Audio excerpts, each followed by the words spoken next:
Nyagalé Bagayoko, bonsoir. Vous êtes la présidente de l'African Security Sector Network, spécialiste de la sécurité en Afrique de l'Ouest. Soyez la bienvenue. On a du mal à comprendre, dans ce contexte de tension, pourquoi annoncer une visite pour l'annuler 2 jours plus tard? C'est ce qui apparaît particulièrement maladroit dans ce nouvel épisode qui tend à détériorer davantage les relations diplomatiques entre la France et le Mali.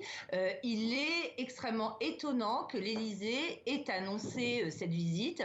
Tout d'abord parce que manifestement elle n'était pas calée sur le fond, qu'il y avait des désaccords importants, et d'autre part parce qu'il s'agissait à l'évidence d'une visite à très haut risque, à mon avis, dans la mesure où le climat de protestation contre la politique étrangère et militaire de la France ne fait que se dégrader actuellement. Et est-ce que ça veut dire qu'Emmanuel Macron avait de bonnes raisons de craindre un mauvais accueil sur place ?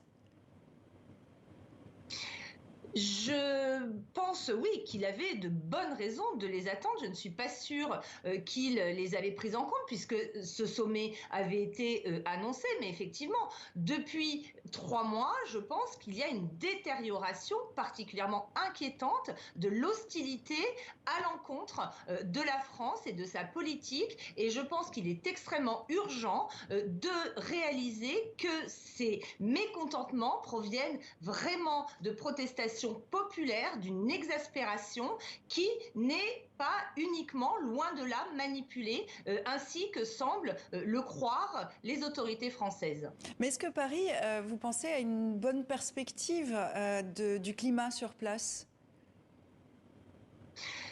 Je n'en suis pas convaincue, pour être totalement honnête.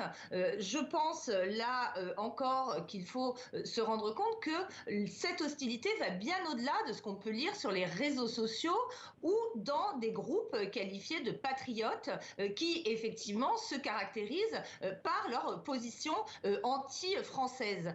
Aujourd'hui, la situation s'est tellement dégradée qu'il semble que la France apparaît plus comme un risque sécuritaire que comme une garantie sécuritaire, ce qui est particulièrement préoccupant. Et effectivement, je pense qu'il faut regarder avec lucidité ce phénomène qui s'est caractérisé, manifesté de manière tellement violente avec l'attaque fameuse de ce convoi qui est passé par le Burkina Faso et au Niger. On y vient justement, c'était il y a 3 semaines, ce convoi logistique de la force Barkhane était pris à partie à Terra, c'est dans l'ouest du Niger. Les heurts faisaient 3 morts et 17 blessés parmi les manifestants, des tirs imputés aux forces nigériennes par certains, aux forces françaises par d'autres. Hier, le président Mohamed Bazoum a exigé une enquête de Paris. On l'écoute. Le dispositif de maintien de l'ordre mis en place à Terra pour assurer le passage du convoi militaire français en route pour le Mali a été largement insuffisant. J'ai ordonné une enquête par nos services compétents afin d'identifier ces dysfonctionnements et situer les différentes responsabilités. S'agissant des militaires français, j'ai exigé des autorités françaises qu'elles ouvrent une enquête en vue de sanctionner ceux qui ont été coupables d'actes répréhensibles. Nyagalé Bagayoko, pourquoi cette demande 3 semaines après les faits ? Parce que, à mon avis, il faut se souvenir que le président Mohamed Bazoum était intervenu précisément à la veille du drame de Terra pour réaffirmer l'importance pour le Niger du partenariat stratégique avec la France, puisqu'il faut le rappeler, il est envisagé que le dispositif de l'opération Barkhane soit davantage centré désormais vers le Niger. Or, cette intervention avait été mal perçue, particulièrement au regard du drame qui s'est produit le lendemain. Donc, je pense qu'aujourd'hui, l'intervention du président Bazoum est tout à fait salutaire dans la mesure où, effectivement, il est indispensable qu'une enquête ait lieu du côté nigérien, comme c'est le cas, mais également du côté français, voire une enquête indépendante du côté d'autorités internationales. Ce qu'on peut craindre, c'est une bavure en réalité ?